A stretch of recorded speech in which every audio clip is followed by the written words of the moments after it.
누구나 살면서 갈등을 겪잖아요. 그런데 왜 유독 어떤 관계, 특히 가족 같은 관계에서 겪는 갈등은 이렇게까지 뼛속 깊이 상처를 남기는 걸까요? 오늘 아주 오래된 지혜 속에서 그 놀랍고도 뜻밖의 해답을 한번 찾아보려고 합니다. 아마 여러분도 한 번쯤은 이런 질문 스스로에게 던져보셨을 거예요. 아니, 세상에서 가장 가까워야 할 사람들인데 왜 여기서 생긴 마찰이 가장 큰 상처가 될까? 바로 이 보편적인 질문에서부터 오늘 이야기를 한번 시작해 보겠습니다. 이 질문에 대해서요, 한 한국 철학자가 정말 뜻밖의 해답을 제시합니다. 그분은 가장 오래되고 또 가장 전형적인 갈등 관계 하나를 딱 집어서 문제의 본질을 꿰뚫어 보는데요. 과연 어떤 엄청난 통찰이 숨어 있을까요? 자, 그럼 본격적으로 한번 파고들어 볼까요? 먼저 이 철학자는요, 우리가 겪는 이 문제를 제대로 이해하려면 지금 이 시대가 바로 갈등의 시대라는 걸 알아야 한다. 이 큰 그림을 봐야 한다고 말합니다. 그러니까 이 갈등이 단지 우리 집안에만 있는 게 아니라는 거죠. 이 철학자의 진단을 보면요, 지금은 뭐 고부 갈등 이런 것뿐만이 아니에요. 친구 사이, 동료 사이, 더 나아가서는 사회 전체에 이르기까지 말 그대로 모든 갈등이 골마 터져 나오는 시대라는 겁니다.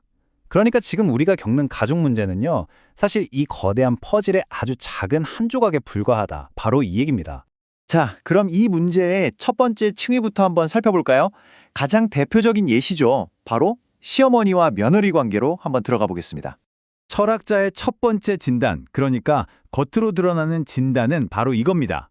시어머니가 무의식적으로 자기 아들을 뭐랄까 내 것이라고, 그러니까 내 소유물이라고 여긴다는 거예요.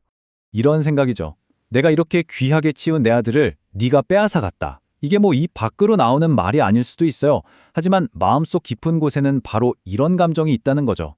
철학자는 이게 거의 뭐 동물적인 본능 같은 거라고, 바로 이 감정이 모든 원망의 첫 불씨가 된다고 설명합니다. 자, 근데 여기서 진짜 재미있는 게 뭔지 아세요?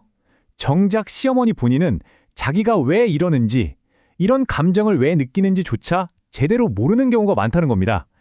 이제부터가 진짜입니다. 더 깊은 분석으로 들어가 볼게요. 아니, 도대체 왜 그렇게 내 아들을 빼앗겼다고 느끼는 걸까요? 철학자는 그 원인이 어떤 악의가 있어서가 아니라고 말해요. 그게 아니라 특정 종류의 무지 때문이다. 이렇게 딱 짚어냅니다. 그렇다면 그 무지라는 건 대체 어디서 오는 걸까요? 여기서 바로 핵심 개념인 욕심이 등장합니다. 근데 여기서 말하는 욕심은요, 우리가 흔히 생각하는 뭐 갖고 싶다, 이런 단순한 욕심이 아니에요. 이건 우리를 현실에 눈멀게 만드는 아주 강력한 집착을 의미합니다. 바로 이런 것들이죠. 자식에 대한 집착, 돈에 대한 집착, 내 지위에 대한 집착, 심지어는 내가 가진 지식에 대한 집착까지요. 철학자는 이렇게 말해요. 아무리 똑똑하고 많이 배운 사람이라도 이런 것들 중 하나에 욕심, 그러니까 집착을 내는 그 순간 현실을 제대로 보지 못하는 무지한 상태가 되어버린다고요. 바로 그 집착 그리고 그로 인한 무지가 우리에게 아주 중요한 신호를 보내게 됩니다. 그리고 그 신호에 대한 해석이야말로 이 철학의 가장 핵심적이고 어쩌면 가장 받아들이기 힘든 아이디어일 수 있습니다. 바로 고통의 법칙입니다. 자, 아주 간단한 상황을 한번 생각해 볼게요. 누군가 다른 사람을 주먹으로 때렸다고 쳐요. 그럼 맞은 사람은 엄청나게 아프겠죠? 그런데 때린 사람도 손이 좀 아프긴 할 거예요. 그렇죠? 근데 그 고통의 크기가 같을까요? 절대 아니죠. 바로 이 고통의 크기 차이, 여기에 주목해야 합니다. 자, 그렇다면 자연의 법칙에 따르면 이 상황에서 누구의 잘못이 더 큰 걸까요? 이게 바로 핵심 질문입니다. 여러분은 어떻게 생각하세요? 아마 대부분 당연히 때린 사람이 잘못이지 라고 생각하실 텐데요. 잠시만 그 상식을 내려놓고 이 철학자의 답을 한번 들어보시죠. 철학자는 이렇게 말합니다. 더 많이 아픈 사람이 더 큰 잘못을 한 사람이다. 이게 바로 고통의 법칙입니다. 와, 정말 우리 생각과는 정반대죠? 이 문장 잠시만 곱씹어 볼 필요가 있겠습니다. 이 충격적인 논리의 핵심은 이겁니다. 자연 혹은 우주의 법칙은요, 우리에게 고통이라는 신호를 보낼 때 우리가 가진 욕심, 즉 집착과 무지의 크기에 정확히 비례해서 보낸다는 거예요. 그러니까 이게 무슨 말이냐면요, 내 마음이 아프다. 그건 상대방이 틀렸다는 증거가 아니라는 겁니다. 오히려 나에게 그만큼의 집착과 무지가 있다는 걸 알려주는 강력한 신호라는 거죠. 자, 그럼 이제 제일 중요한 게 남았죠.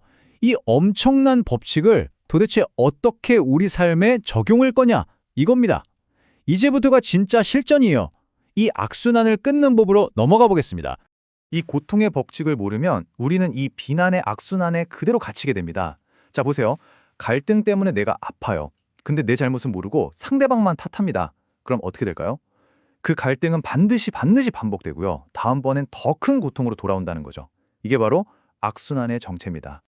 그래서 이 해결의 길은요, 바로 이 질문에서 시작됩니다. 왜 하필 아픈 사람이 나일까? 이 질문을 스스로에게 던지는 순간 모든 게 바뀝니다.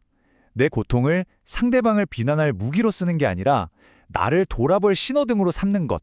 바로 여기서부터 해결이 시작되는 겁니다. 자, 오늘 이야기 이제 마무리할 시간인데요. 마지막으로 이 질문을 여러분 각자에게 한번 던져보고 싶습니다. 지금 여러분의 삶에서 그 고통은 어디를 가리키고 있나요? 어쩌면 지금 당신을 가장 아프게 하는 바로 그 지점이 당신이 가장 먼저 들여다봐야 할 자기 자신의 모습은 아닐까요? 한번 깊이 생각해 볼 문제입니다.